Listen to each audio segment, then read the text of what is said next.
Selamat sore, salam sejahtera untuk kita semua. Salam hormat kepada seluruh anggota muda berbakat Liga Mahasiswa Nasional untuk Demokrasi di seluruh Indonesia yang menyaksikan acara ini melalui kanal YouTube Elemen Demokrasi maupun yang menyaksikan secara langsung. Salam persatuan.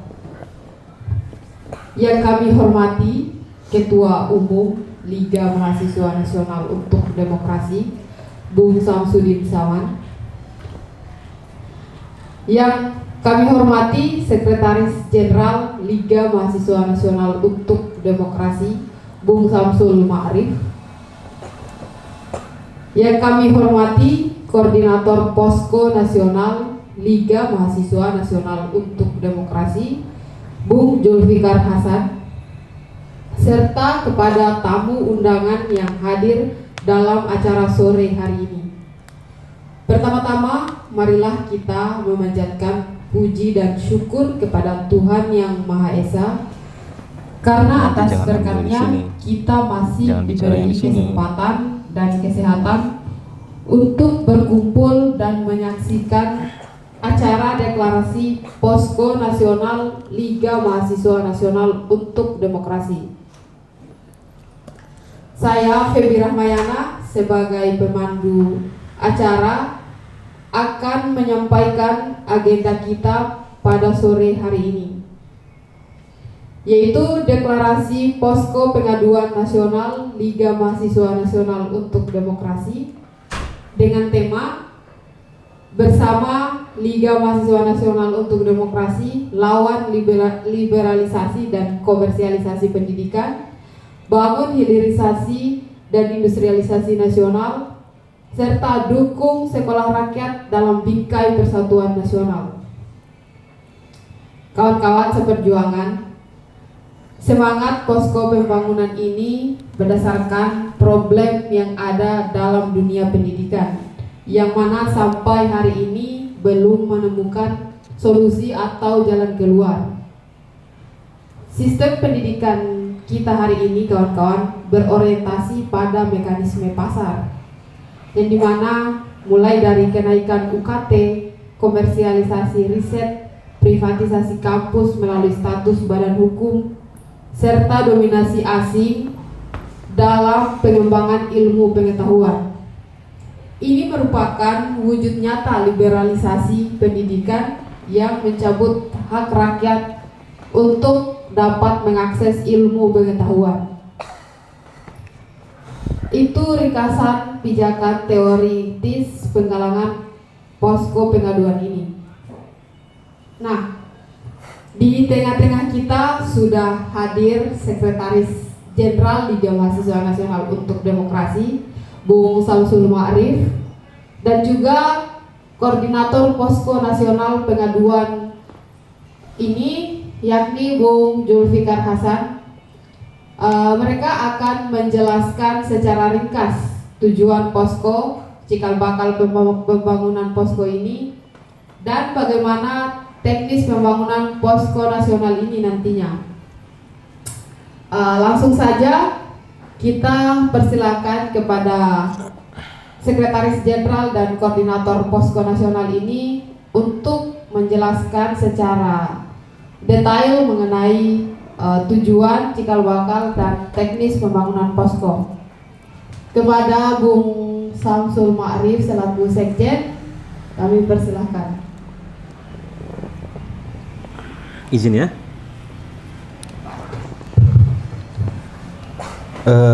Oke, selamat sore kawan-kawan semua. Salam hormat kepada anggota-anggota elemen berbakat di seluruh Indonesia yang turut menyaksikan agenda deklarasi posko kita, dan mungkin nanti akan disusul dengan konferensi pers ya, dan juga akan disambung dengan pidato politik Ketua Umum Liga Mahasiswa Nasional untuk Demokrasi, Bung Samsudin Saman, dalam rangka menyongsong Hari Pendidikan Nasional yang kebetulan beberapa hari ke depan momentumnya sudah masuk. Yang rangkaiannya itu mungkin dimulai dari May Day ya, pada 1 Mei dan Hardiknas. Soal gagasan posko pengaduan nasional ini sebetulnya kita buat berangkat dari masalah-masalah praktis ya yang ada di lapangan, dan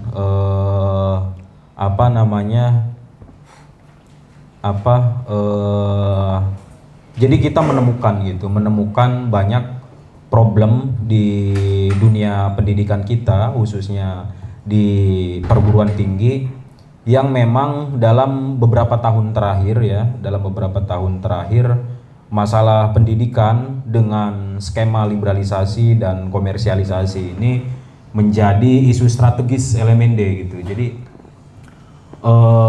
sebelum-sebelumnya memang tidak termanifestasikan ya.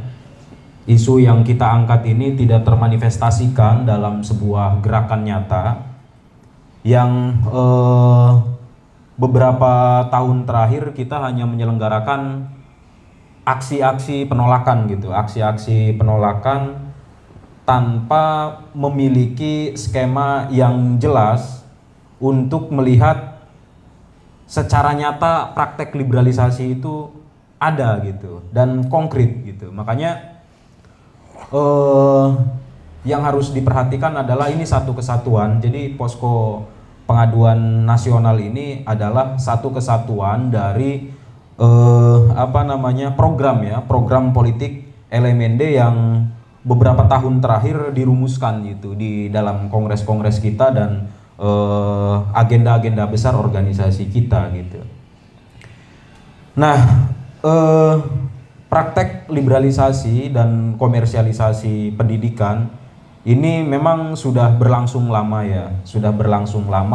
ditandai dengan lahirnya undang-undang tentang Sisdiknas ya, Sistem Pendidikan Nasional. Itu undang-undangnya nomor 20 tahun 2003 ya, di mana praktek liberalisasi itu disebutkan di dalam pasal 50 dan 53 yang poin-poinnya itu memberikan kepada dunia pendidikan, institusi pendidikan kewenangan untuk berbadan hukum atau diberikan kewenangan untuk mengelola lembaga pendidikannya secara otonomi gitu. Jadi memang ini rangkaian gitu ya.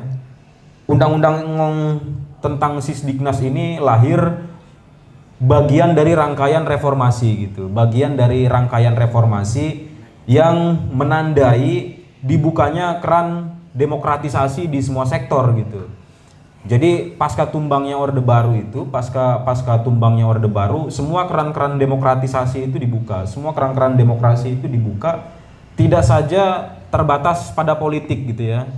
Yang semula proses politik ini dikanter penuh oleh rezim Soeharto gitu ya.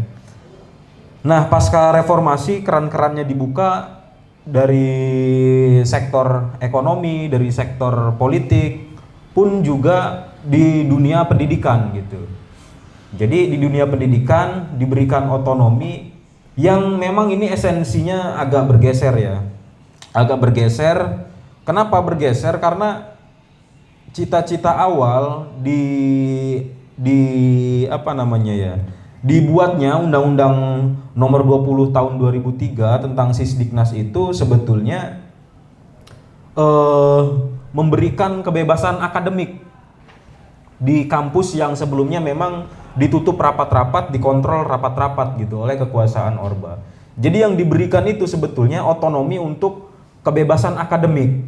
Tapi seiring berkembangnya waktu dan entah bagaimana mulanya gitu, akhirnya undang-undang ini praktek otonomi khususnya itu menjalar juga ke pengelolaan keuangan gitu. Yang ini jadi cikal bakal pada akhirnya yang hingga sekarang ya, yang tiap tahun di dunia pendidikan itu peningkatan biaya pendidikan itu terus ada gitu.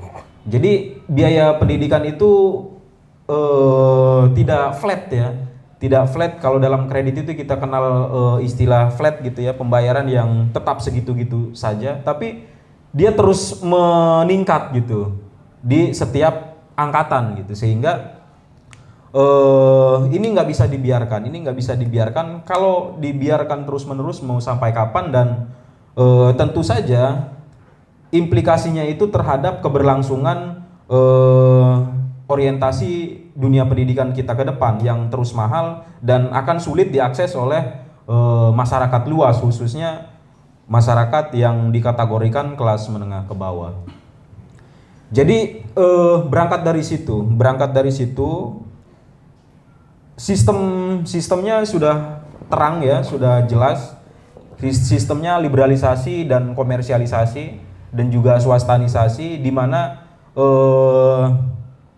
mereka melakukan praktek ini berdasar hukum gitu, berdasar hukum, dan kampus memang diberikan kewenangan untuk itu gitu. Meskipun di undang-undang itu juga disebutkan supaya dunia pendidikan itu tidak sifatnya nirlaba gitu ya. Artinya nirlaba itu tidak menjadikan pendidikan sebagai ladang bisnis. Tapi yang terjadi tidak demikian gitu. Jadi itu yang pertama ya, soal kenapa kita harus lawan praktek liberalisasi ini, dan itu memang sudah menjadi cita-cita lama kita. Nah, di masa transisi kekuasaan ya, di masa transisi kekuasaan kita melihat ada angin segar untuk kita kembali ke cita-cita para pendiri bangsa kita gitu. Dalam komitmennya kita bisa lihat ya, dalam komitmen pemerintahan Prabowo Gibran kita bisa lihat bagaimana dalam astacitanya itu pemerintah berkomitmen untuk membangun industrialisasi nasional gitu dengan skema hilirisasi yang menurut kajian kami kita punya basis untuk itu gitu. Kita punya basis untuk itu. Kenapa? Jadi dalam pidato Soekarno itu ya, dalam pidato penemuan kembali revolusi kita kalau tidak salah, itu disebutkan oleh Soekarno beberapa tahap gitu. Beberapa tahap yang sudah dilewati oleh bangsa Indonesia gitu. Di periode pertama tahapannya survival gitu ya. Lalu di periode berikutnya itu ada tahapan yang lain, sampai di tahapan ketiga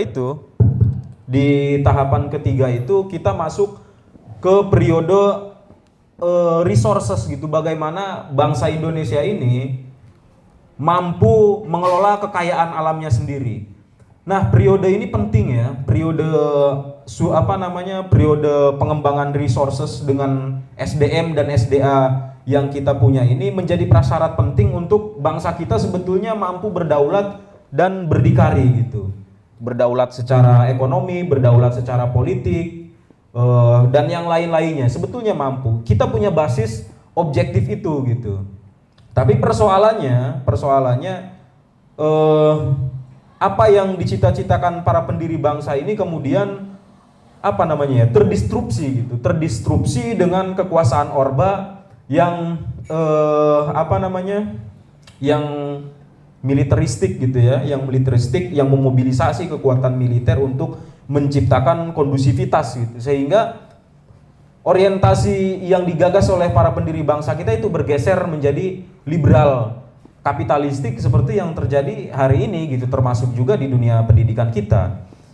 Nah, angin segarnya dari pemerintahan transisi ini ingin menggaungkan kembali tentang bagaimana Indonesia berdaulat dengan skema industrialisasi dan hilirisasi terhadap sumber daya alam yang selama periode 3 dasawarsa ini gitu ya dikuasai oleh bangsa asing gitu.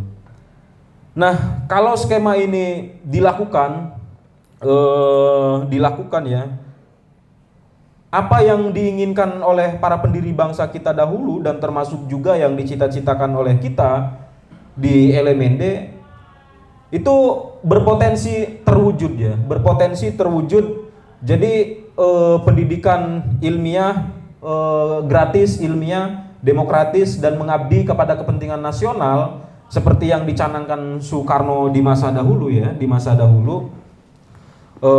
Tentang pentingnya kita memajukan sumber daya manusia yang itu ingin dipersiapkan oleh beliau dengan resources SDM yang kita miliki. Itu ke depan termasuk juga harapan kita untuk mencapai Indonesia Emas di 2045 bakal bisa terlaksana. Selain dua program tadi yang itu dalam rangka menyongsong bangsa kita supaya berdaulat di masa yang akan datang gitu ya, yang seperti yang sudah ditargetkan. Kabar baik dari pemerintahan progresif ini juga sedang menggalang sekolah rakyat gitu, yang memang hingga saat ini konsepsi dan teknis pelaksanaannya kita juga masih nunggu gitu. Tapi sejauh yang kami amati soal sekolah rakyat itu tentu saja secara tidak langsung menjadi antitesa dari praktek dunia pendidikan kita yang hari ini liberal gitu ya. Liberal karena di dalam sekolah rakyat itu, dalam skema sekolah rakyat yang akan dicanangkan itu memang dikhususkan untuk warga masyarakat di bawah kelas menengah yang paling rendah gitu ya, yang paling rendah, sehingga akses kita sebagai masyarakat Indonesia untuk bisa mendapatkan pendidikan yang layak itu tidak lagi terbatas pada you punya uang boleh sekolah, you tidak punya uang tidak boleh sekolah. Jadi kita tentu menyambut hangat program itu, dan apalagi kalau semua diakumulasi soal industrialisasi dan hilirisasi, ditambah lagi sekolah rakyat, dan ke depan praktek-praktek liberalisasi yang ada hari ini, saya pikir sudah tidak lagi relevan ya, digunakan di tengah bangsa kita secara SDA sudah berdaulat gitu dengan skema yang tadi dipaparkan di depan. Mungkin itu sedikitnya, Bing Feby. Terima kasih. Oke, terima kasih Bung Samsul. Jadi cukup konkret ya, menjelaskan bahwa memang semangat pembangunan posko pengaduan ini berangkat dari problem-problem yang ada di dunia pendidikan. Nah, itu dikonkretkan sebenarnya dalam regulasi yang telah dibuat, sehingga banyak anak-anak Indonesia itu bahkan tidak bisa bersekolah karena persoalan biaya dan lain-lain. Itu yang pertama. Udah wilayah ada berapa, komisariat berapa. Nah, kemudian Bung Samsul juga lebih mengkonkretkan bahwa sesuai dengan programatik perjuangan LMND untuk mewujudkan pendidikan gratis, ilmiah dan demokratis, ini sudah mulai dijalankan pada era transformasi pemerintahan baru ini, yaitu melalui hilirisasi dan industrialisasi nasional, dan terakhir ada penggalangan sekolah rakyat. Ini bisa menjadi solusi dalam dunia pendidikan. Itu mungkin poin-poin yang bisa ditangkap dari penjelasan Bung Samsul. Oke, selanjutnya masih ada kawan kita satu lagi selaku koordinator nasional posko pengaduan. Perkenalkan nama nih. Bung Julfikar Hasan ini akan bicara soal teknis dan mekanisme pembangunan posko. Langsung saja saya persilahkan kepada Bung Julfikar Hasan untuk memaparkan terkait teknis dan mekanisme pembangunan posko. Silakan. Oke, terima kasih Bung Febi atas kesempatannya. Sebelumnya, Assalamualaikum warahmatullahi wabarakatuh. Salam juang untuk kawan-kawan progresif LMND seluruh Indonesia. Pertama-tama yang saya hormati seluruh jajaran pengurus nasional.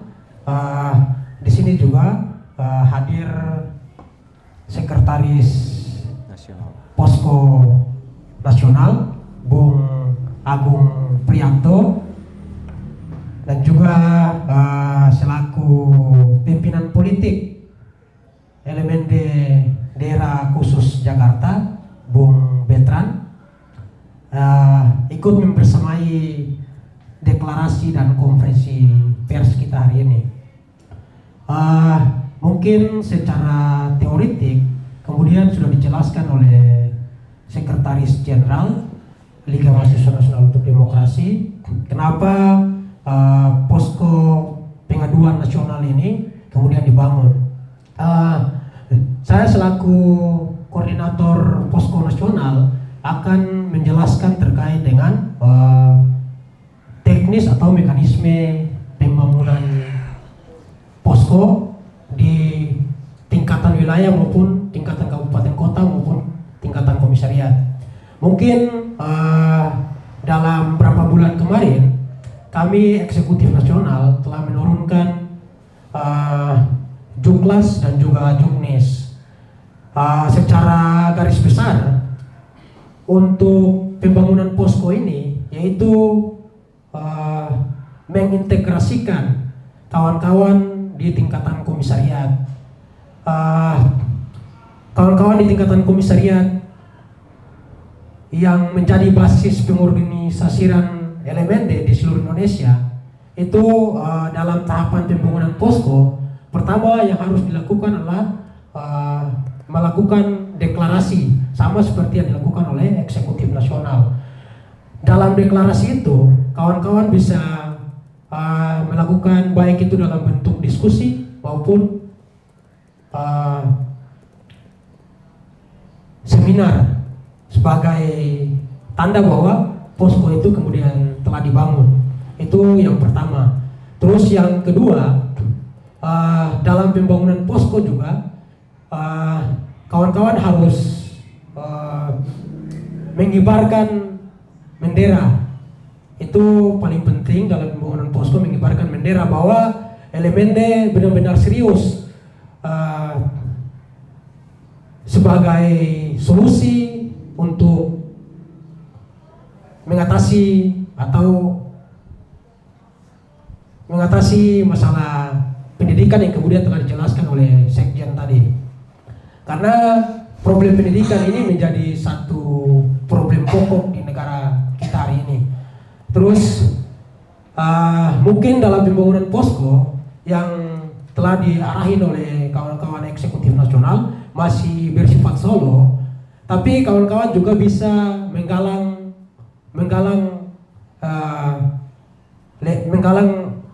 kawan-kawan organisasi perjuangan atau organisasi-organisasi lain secara luas agar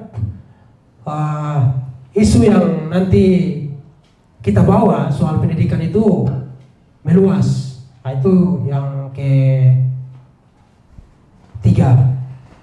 Terus yang keempat, selain dari pengaduan terkait dengan problem pendidikan yang kemudian itu dialami oleh anggota LMND sendiri maupun mahasiswa lainnya, kawan-kawan juga bisa menjaring problem lainnya gitu.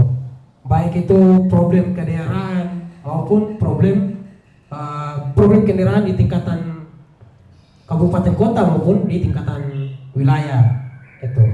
Terus tidak lupa juga kawan-kawan juga bisa mengkampanyekan program-program progresif yang itu sesuai dengan apa yang telah selama ini kita perjuangkan. Mungkin sudah dijelaskan oleh Sekjen tadi soal sekolah rakyat, terus soal hilirisasi dan pembangunan industrialisasi nasional. Karena itu menjadi cita-cita kita selama ini.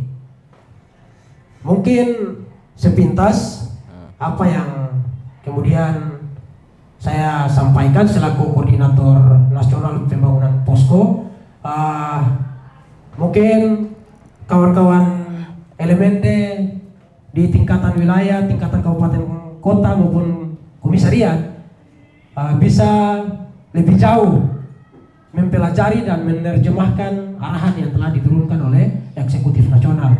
Mungkin demikian, salam perjuangan, hidup mahasiswa, hidup rakyat, hidup kaum tertindas, dan hidup perempuan yang melawan. Saya kembalikan. Jadi beberapa bulan terakhir memang menurut penjelasan koordinator nasional bahwa eksekutif nasional sudah menurunkan arahan-arahan sampai di tingkatan komisariat untuk membangun posko pengaduan ini di tingkatan kampus. Ini untuk kerja-kerja struktur LMND di tingkatan komisariat. Nah, setelah eksekutif nasional deklarasi posko secara nasional, ini akan diikuti juga oleh daerah-daerah, mulai dari eksekutif wilayah sampai eksekutif komisariat. Mungkin soal teknis dan mekanismenya secara singkat seperti itu yang dijelaskan oleh koordinator nasional. Oke, jadi kawan-kawan, itu tadi penjelasan dari dua kawan kita, Sekjen dan Koordinator Posko Nasional. Selanjutnya akan ada pidato politik dari Ketua Umum Liga Mahasiswa Nasional untuk Demokrasi, Bung Samsudin Saman. Ini akan menjadi penutup acara kita pada sore hari ini. Sekaligus pidato ini menjadi tanda bahwa posko nasional telah dideklarasikan, dan ini akan menjadi menyongsong peringatan Hari Pendidikan Nasional yang akan diperingati pada tanggal 2 Mei nanti tahun 2025. Assalamualaikum warahmatullahi wabarakatuh. Salam sejahtera untuk kita semuanya. Om Swastiastu, Namo Buddhaya, salam kebajikan, salam demokrasi. Yang saya hormati seluruh anggota simpatisan LMND seluruh Indonesia dimanapun kalian berada. Saudara-saudara seperjuangan, anggota LMND berbakat Liga Mahasiswa Nasional untuk Demokrasi di seluruh Indonesia serta rakyat Indonesia yang kami banggakan. Salam persatuan, hidup mahasiswa, hidup rakyat Indonesia. Pada hari ini di tengah tantangan besar bangsa Indonesia, kita berkumpul membawa satu tekad yang tidak dapat ditawar, yaitu membangun Indonesia yang berdaulat, adil dan makmur dalam pendidikan, ekonomi, politik, dan kebudayaan. Tema kita hari ini bersama LMND lawan praktek liberalisasi dan komersialisasi pendidikan di dunia kampus, bangun hilirisasi dan industrialisasi nasional, serta dukung sekolah rakyat.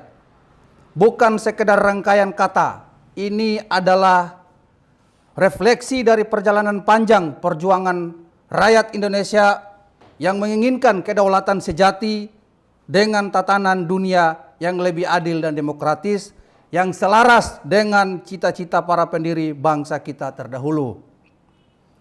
Kawan-kawan seperjuangan, kita semua sadar bahwa pendidikan adalah kunci bagi pembebasan manusia.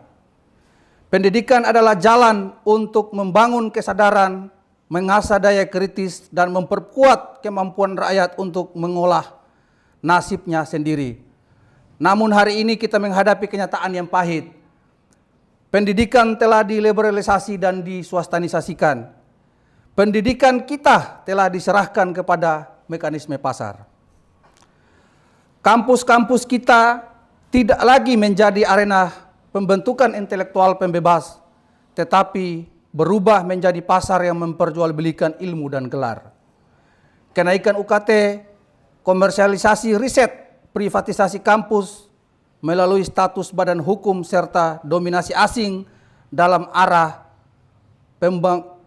pengembangan ilmu pengetahuan adalah wujud nyata liberalisasi pendidikan yang mencabut hak rakyat atas ilmu. Pendidikan tinggi kini menjadi kemewahan yang hanya dinikmati segelintir kelompok. Ini adalah pengkhianatan terhadap cita-cita konstitusi kita, khususnya pasal 31 Undang-Undang Dasar tahun 1945 yang menegaskan bahwa setiap warga negara berhak mendapatkan pendidikan dan bahwa negara wajib membiayainya. LMND dengan tegas menolak liberalisasi dan swastanisasi pendidikan karena kita memahami sebagaimana diajarkan oleh para pejuang besar kita bahwa pendidikan sejati harus ilmiah, demokratis, dan berpihak kepada rakyat. Kawan-kawan sekalian dan saudara-saudara seperjuangan, perjuangan di dunia pendidikan tidak dapat dipisahkan dari perjuangan penghapusan belenggu ekonomi nasional dari kapitalisme dan imperialisme. Pendidikan yang membebaskan harus bersandar pada proyek nasional, membangun kemandirian ekonomi melalui hilirisasi dan industrialisasi yang sekarang sedang dicanangkan oleh pemerintah. Apa artinya itu hilirisasi, kawan-kawan? Hilirisasi berarti mengolah sumber daya alam kita sendiri di dalam negeri untuk menghasilkan produk bernilai tinggi. Ini adalah jalan untuk memutuskan ketergantungan kita terhadap negara-negara maju yang selama berabad-abad menikmati kekayaan alam kita.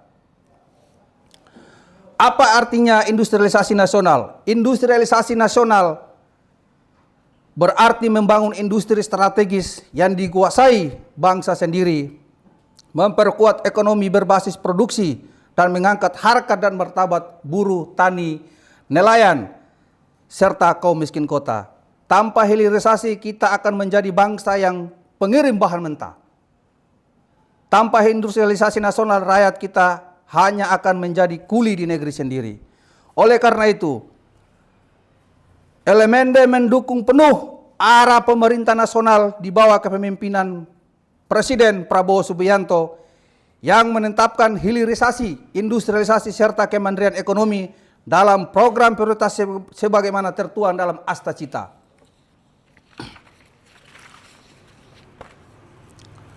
Namun kita juga tahu tugas besar ini tidak akan berjalan otomatis. Kita rakyat, mahasiswa, buruh, tani harus menjadi penggeraknya. Kita harus menjadi kekuatan yang besar untuk mengawal, mengkritisi, dan mendorong realisasi agenda besar ini. Kawan-kawan sekalian, dalam perjuangan membebaskan rakyat dari belenggu kebodohan, keterbelakangan, dan ketidakadilan, LMND menempatkan sekolah rakyat sebagai instrumen strategis. Sekolah rakyat adalah kita untuk menciptakan ruang alternatif pendidikan bagi rakyat kecil yang terpinggirkan oleh sistem pendidikan komersial. Melalui sekolah rakyat, kita mengajarkan ilmu pengetahuan berbasis kebutuhan rakyat, semangat kebangsaan yang kokoh, keterampilan produksi untuk membangun ekonomi rakyat. Sekolah rakyat bukan hanya sekolah dalam artian sempit. Sekolah rakyat adalah perjuangan, benteng ideologis, dan cikal bakal gerakan yang sadar. Cita-cita LMND membangun sekolah rakyat ini sejalan dengan cita-cita Presiden Prabowo dalam membangun sumber daya manusia Indonesia yang kuat, berkarakter nasionalis, dan mampu bersaing. Sekolah rakyat adalah wujud dari komitmen kita terhadap pemerataan pendidikan sebagaimana dirancangkan oleh Presiden Prabowo. Kawan-kawan seperjuangan, tantangan kita besar. Tapi ingat, sejarah tidak dibuat oleh mereka yang kuat. Sejarah dibuat oleh mereka yang berani bermimpi besar, berjuang tanpa henti. LMND hari ini bukan sekedar organisasi mahasiswa, LMND adalah bagian dari rakyat tertindas yang bangkit. LMND adalah penjaga cita-cita kemerdekaan sejati. Maka pada kesempatan ini, saya serukan kepada kita semua. Yang pertama, lawan segala bentuk liberalisasi dan swastanisasi pendidikan, bangun pendidikan rakyat yang ilmiah, demokratis, dan mengabdi pada kepentingan nasional. Wujudkan hilirisasi dan industrialisasi nasional sebagai fondasi ekonomi berdaulat. Kembangkan dan perbanyak sekolah rakyat sebagai instrumen pembebasan. Dengan tekad baja, dengan semangat yang tidak pernah padam, kita songsong Indonesia yang berdaulat di bidang pendidikan, ekonomi, dan politik. Persatuan nasional. Tanpa persatuan nasional yang kokoh antara rakyat progresif, pemerintahan nasionalis, upaya kita mudah dipatahkan oleh kekuatan neoliberalisme global dan oligarki domestik. Oleh sebab itu, LMND mengajak seluruh rakyat Indonesia, mahasiswa, buruh tani, nelayan perempuan, dan pemuda untuk bersatu mendukung arah perubahan progresif nasional di bawah pemerintahan Presiden Subianto. Untuk memperkuat pemerintahan Prabowo yang berkomitmen mewujudkan asta-cita, termasuk membangun ekonomi berdaulat, pendidikan berkeadilan, dan kemandirian bangsa. Persatuan nasional bukan berarti membungkam kritik. Persatuan nasional berarti bergerak bersama, membangun jalan untuk Indonesia yang adil dan makmur. Demikian pidato yang kami sampaikan pada kesempatan ini. Akhir kata dari kami, bangun persatuan nasional, wujudkan pendidikan gratis, ilmiah, dan demokratis, menangkan Pancasila. Wassalamualaikum warahmatullahi wabarakatuh. Kami mengucapkan terima kasih kepada teman-teman yang sudah hadir, baik secara langsung maupun online, untuk menyaksikan rangkaian deklarasi Posko Nasional pada sore hari ini. Saya sebagai pemandu acara pamit undur diri. Setelah ini akan ada konferensi pers dari pengurus eksekutif nasional Liga Mahasiswa Nasional untuk Demokrasi. Sekian dan terima kasih. Wassalamualaikum warahmatullahi wabarakatuh.